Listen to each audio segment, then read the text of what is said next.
Doctor Who It Takes You Away, the 9th episode of Series 11, is written by Ed Heim and starring Jodie Whittaker, Bradley Walsh, Mendip Gill and Tosin Cole. So apparently this episode has no real enemy. However, some argued that Ribbons could be a secondary villain. So the TARDIS team arrived in Norway in 2018, the year this episode is released, as well as Series 11.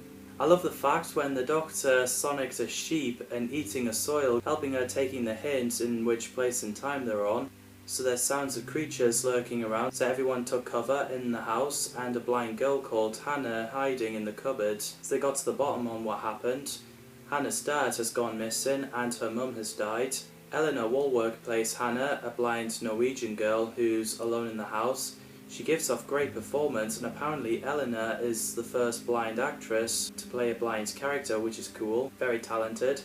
Hannah and the TARDIS team has found a mirror with a portal. The Doctor, Yaz and Graham went in and Ryan stayed with Hannah. Obviously Hannah didn't like Ryan for saying mean things about her dad without being aware that Ryan's dad hasn't been involved with Ryan. Meanwhile, the Doctor, Graham and Yaz has found Ribbons of the Seven Stomachs, who's a trader from Anti-Zone, played by Kevin Eldon. And I thought his character is pretty interesting. I like the look of the Anti-Zone with all the red, it's pretty cool. Ribbons wasn't aware of Eric, however he did see him go past. So the Doctor, Graham and Yaz got led to the other side of the mirror, and Hannah's dad is there, Eric, played by Christian Rebeck. I think his acting is great. Also Hannah's mum is there too. Trine is played by Lisa Stokes, she does a great job too. When Trine says old friend and there's someone standing behind the bedsheet on the dry line, and I was wondering, who could that be? Is it Bill Potts, Rose Tyler, Ace, Captain Jack, or is it Absorbaloff? But no, it's actually Grace O'Brien. It's nice to see Sharon de Clark reprise the role. Graham gave Grace the frog necklace to Christmas before the events of the episode. Hannah finds out it's not a map on the wall that the Doctor drew. She was writing stuff on the wall. So after Ryan found out that it was just the recordings of the monsters on the speakers, Hannah knocked him out with a door and got to the mirror, but Ryan managed to caught up with her. The Doctor and Yaz examines the mirror, and I love the bit where Yaz quoted John Pertwee, Third Doctor's line, reverse the polarity, and the Doctor's like, you spoke my language. Eventually Hannah got through and reunited with her dad. She already figured out that her mum is a fake.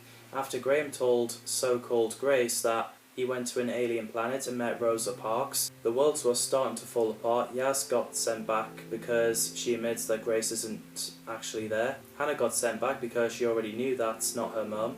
Graham got sent back because he accepts that Grace is a fake, otherwise, if she's real, Grace would never let Graham leave Ryan in danger. Bradley Walsh's acting is brilliant. I buy that he's really depressed for losing Grace. Eric gets sent back after the Doctor tells so-called Trine that she'll tell her everything. The Doctor ends up in some kind of limbo and sees a small frog on a wooden chair with Grace's voice, which is interesting. Solid tracks are a consciousness or a form of energy from the pre-universe. I really like that concept. My own form is endless, but this frog is a form that delights me, as it once delighted Grace. So the Doctor says words can't do it, justify, but what she will miss most of her friends, something that Solid Tracks can understand, as it only wanted companionship.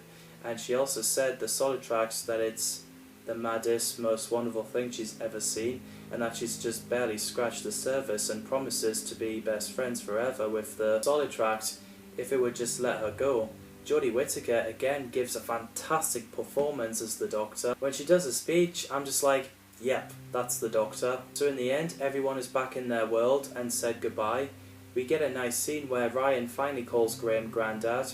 Ryan is well developed, as well as Graham. I like the fact that they reflipped the scene where everyone's at the other side of the mirror, if you get what I mean. Another great episode. What did you think of It Takes You Away? Let me know in the comments down below. We got the last episode to do next. Thanks as always for watching, and see you in the next video.